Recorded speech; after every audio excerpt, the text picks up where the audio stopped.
Hey, what's up, y'all? So today I got a little bit of an off-topic video, but I want to talk about this because I know there's a lot of you out there watching this that are aspiring to start a YouTube channel, or that you have started one and you're grinding right now and you are working very, very hard. First off, I want to give you guys some uplifting and positive messages.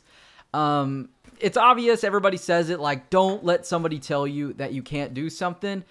But what's ironic is that a lot of the time when you try to tell somebody about your dream, whether it be your mom, dad, a teacher, a guardian, whoever it is, a lot of times they will shoot you down and they'll tell you that's unrealistic. You need to focus on going to college or getting a real job. That's people's favorite term. And it's just ironic because the people that say that are always the ones that tell you to dream big and do this and that.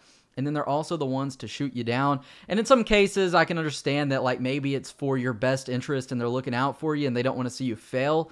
But mind over matter, you are stronger than anybody. You know what you're capable of. And I would say I'm living proof of that. I had a lot of people tell me that this would go nowhere and that I needed to focus on other things, quit playing games, and just quit doing things that I enjoyed. And I didn't like that. And I didn't necessarily start this to prove a point.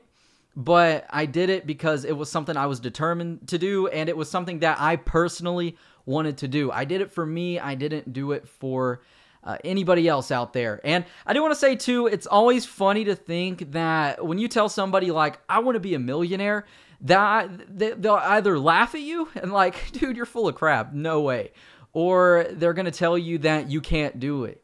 And it's funny because the people that tell you you can't do stuff when you have these big, crazy dreams and ideas are the people that work 9-to-5 jobs. They're the people that live paycheck to paycheck. And I guess there's nothing wrong with that. That's just kind of what society deems as normal. And if you think outside of that realm and outside of that box, you're like an outcast, and people are like, dude, you're a failure, you're stupid. So guys, don't listen to them. I'm getting off topic here, but I just wanted to kind of enlighten you and spread some wisdom, share some positivity. So YouTube came out yesterday, and they changed some things on how the site works, and really it's because of some things that bigger YouTubers have gotten into. The Logan Paul drama is probably a major factor in this.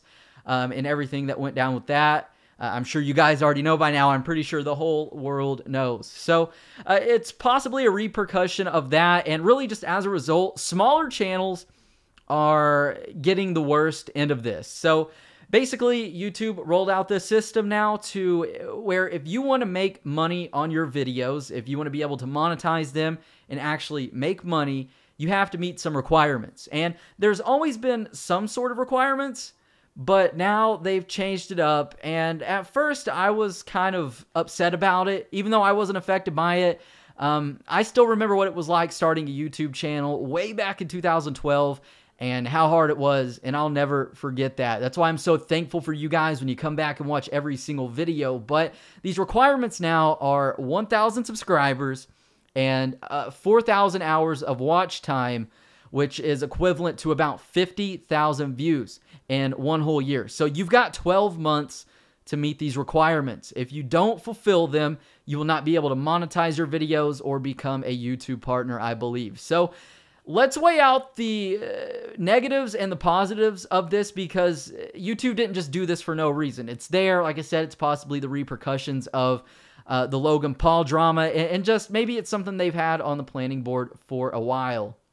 So way back in 2012 when I started YouTube, partnership and getting partnered and making money on your videos was essentially being part of an elite club or an exclusive club. If you see me looking down here, I got some kind of like keynotes here. And that way I don't get off topic and forget something. So back in the day, YouTube's layout for channels was different. When you were partnered, you got a really cool custom banner. And that was one like motive for like me wanting to be a partner. You could also upload custom thumbnails, and you could monetize your videos. And back then, this was a privilege, man.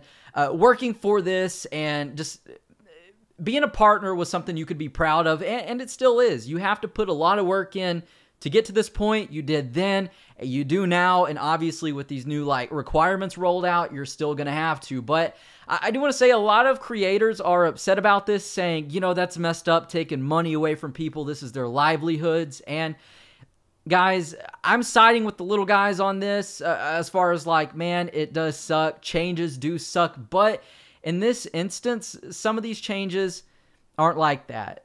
I don't think there's livelihoods being ruined, and I probably can't speak for everyone, but 50,000 views in 1 year, depending on your network deal or your partner deal and how much you're making, literally 50,000 views is either going to be between $20 to $50.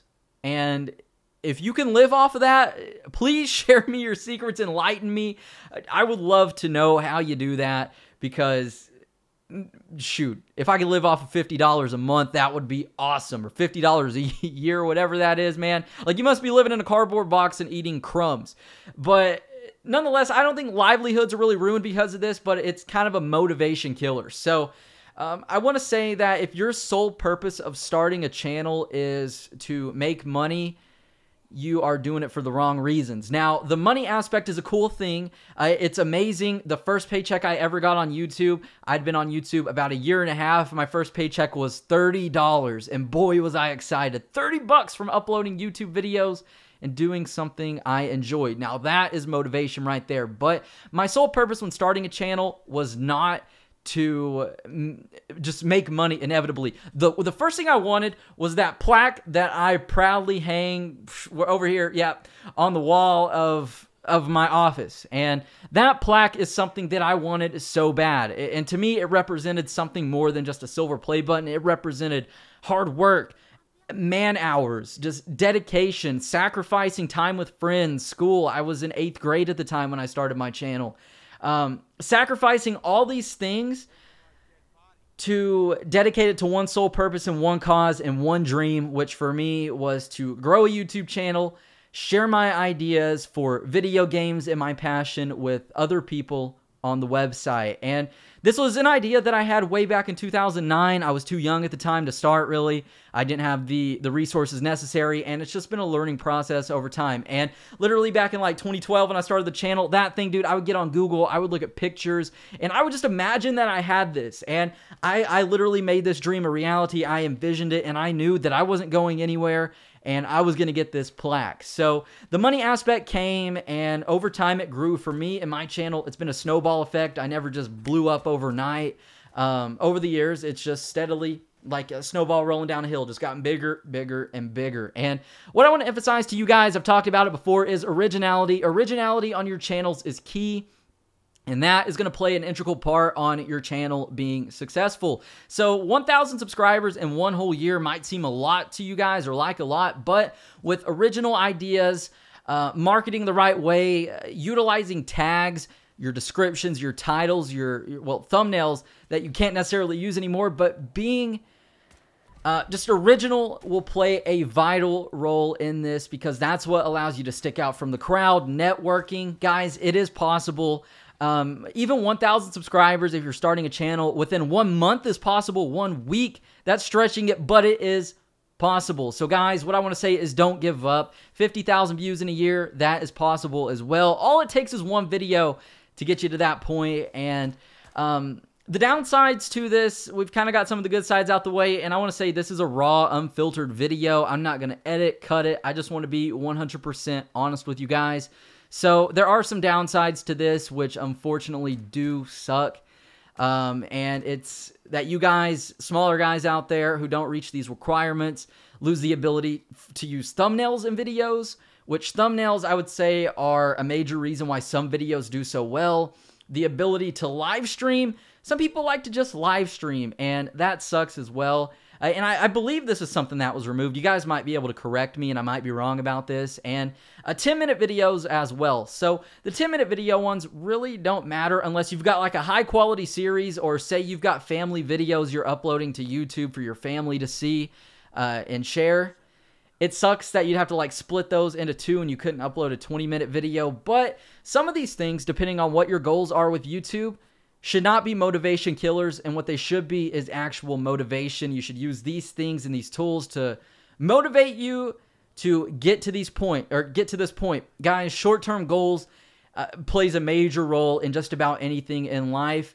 I heard this thing one time. It's like when you're on the highway going down the road and you see a car in front of you and then a car way in front of you. Which one are you thinking about passing? Are you thinking about passing the one way up in front of you or that one right here in front of you? And if you said the car just right directly in front of you, you're right. Guys, that is an analogy, I guess, for short-term goals. Always focus on what's in front of you and not what's way ahead of you. Work up to that point. So you're going to pass this guy in front of you. You're going to pass the next guy and the next guy to get to that guy way up there. And that's kind of the same thing with short-term versus long-term goals. My long-term goal was the 100,000 subscriber play button. My short-term goals were, okay, I'm going to get 1 million total views. I'm going to hit 10,000 subscribers, 20,000, 30,000.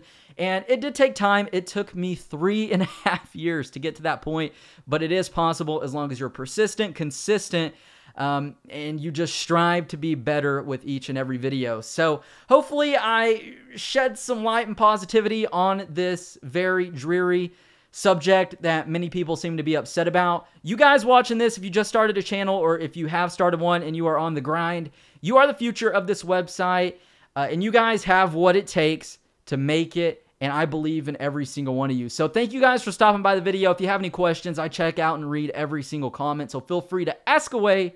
But with that said, I'm Zach Cox. Thank you guys for stopping by. If you feel like subscribing to the channel, do so. If you feel like giving the video a thumbs up, that's always appreciated. And looks like we're out of time.